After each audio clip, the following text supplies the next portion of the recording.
The question has been posed, do you think that God does not want us to go to doctors? Throughout the Bible, the idea of seeking physicians hold a negative connotation.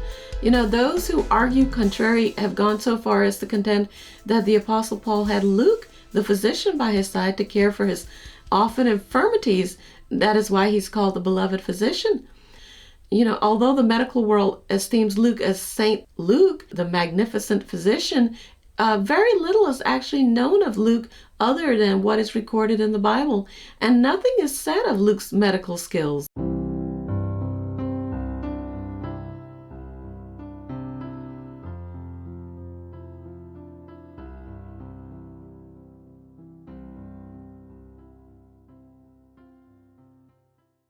Luke clearly identified himself in the book of Acts as one of Paul's companions.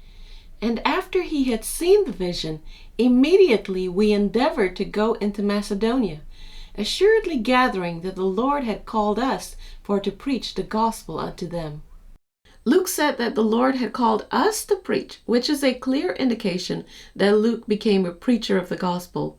When Paul was caught in the sea's tempest with Luke on his way to Rome, it was Paul, not Luke, who suggested that the men on board should eat for their health's sake. When a snake bit Paul's hand on the island of Melita, Paul did not call for medical attention from Luke, but shook off the beast from his hand. Had Luke been tending to patients, it would probably be unlikely that the church would have garnered such a handsome bounty in the 2 books that he has written. Jesus, in his parable or doctrine, nor the writers of the New Testament have ever encouraged believers to search out physicians for their healing. In fact, Paul said to Timothy, Trophimus have I left at Miletum sick.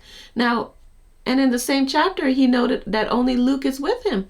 So why did he not appeal to Luke's medical use or any other physician to aid Trophimus when he was sick? You see, it has been said that God has given the world doctors, and as far as the Bible teaches, doctors are not a gift from God. Those who are gifts from God are found in the book of Ephesians, and doctors are not among those listed.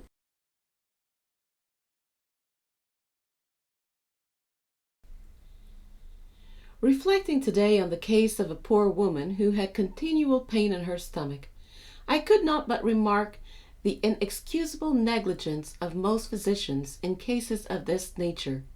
They prescribe drug upon drug without knowing a jot of the matter concerning the root of the disorder. And without knowing this, they cannot cure, though they can murder the patient. Whence came this woman's pain, which she would never have told had she never been questioned about it? From fretting for the death of her son. And what availed medicines while that fretting continued? Why then do not all physicians consider how far bodily disorders are caused or influenced by the mind, and in those cases which are utterly out of their sphere, call in the assistance of a minister? There have been many notable preachers spanning various continents and religious denominations who have voiced their reluctance concerning doctors. Men like John Wesley, Charles Finney, Andrew Murray, Smith Wigglesworth, they were among the list. In a letter to his ill friend, Charles G. Finney wrote, "I'm glad you love the ministry, and if you know enough about medicine to advise everybody to let it alone, you will do great good in that direction, as I trust I have done." Did you ever read what Sir Hamilton has said upon the subject of medicine? The passage to which I refer is a footnote of much significance, found in that article. Lest you should not have it at hand, I will copy it. In Hoffman's dissertation on the 7 rules of good health, the last and most important of these is, "Fly doctors and doctors' drugs as you wish to be well." And this precept of that great physician is inculcated by the most successful practitioners or non-practitioners of ancient and modern times. And I've heard a most eminent physician candidly confess that the best practice was that which did nothing, the next best that which did little. In truth, medicine, in the hands by which it is vulgarly dispensed, is a curse rather than a blessing, and the most intelligent authorities of the profession from Hippocrates downwards agree that their science and its practice at best is a nuisance and sends psychic to the dogs. This is the testimony of Sir Hamilton, who was one of the greatest physicians and decidedly the greatest metaphysician in Europe. I hope your dear father will not give himself up to the tinkering of physicians. Andrew Murray, a precursor to the Pentecostal movement, had also come to the point in his life where he learned that divine healing was the way God intended. On one occasion when he was suffering with the stubborn flu, his daughter asked him, "Father, which will you do? Have the doctor or have someone anoint you and pray with you?" Murray replied, "Neither, my child. You can hold as many prayer meetings as you like, but I will trust in God." Even when Andrew Murray was tossed out of his cart while traveling to a meeting and broke his arm, he did not panic and hurry to the doctor. Instead, he applied cold compresses and bandaged up his arm the best he could, and then he continued on to his meeting. It is not surprising that Smith Wigglesworth, known as the Apostle of Faith, he would also have resistance to doctors. Wigglesworth had learned early in his life to dispense with the use of medical means to solve his physical problems. Even in his latter years, Wigglesworth refused to follow the advice of physicians. When he learned that he had kidney stones and had to be operated on, and that immediately, Wigglesworth's response to the doctor was, "Doctor, the God who made this body is the one who can cure it. No knife shall ever cut it so long as I live." Wigglesworth was indeed healed when the Lord allowed him to pass the stones.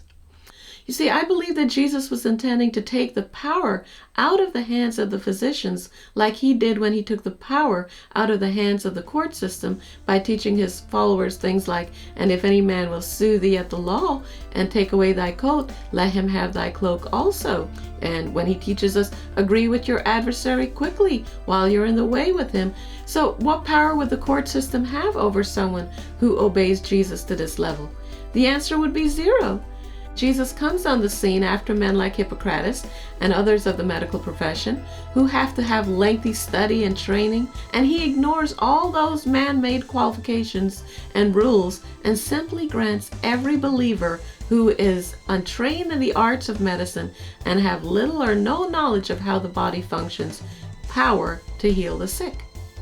You know, it is said among the Egyptians that the knowledge of medicine was a profound secret. Jesus, who said nothing in secret, he healed openly, and not only healed in view of everyone, but commands his disciples and every believer thereafter to do the same.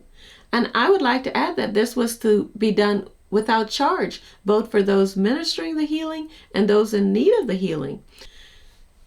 You know, there is a certain fear to speak against the medical profession, so much so that after making a strong defense for divine healing, the Life in the Spirit Study Bible ends their article with a one-sentence note that sours and muffles the very message they were intending to defend.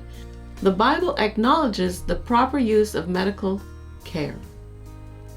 You know, it is fair, however, to say that this fear to speak against the medical profession is a fear that has been placed on believers by the medical professions themselves, as if to say the believer cannot operate outside of their realm.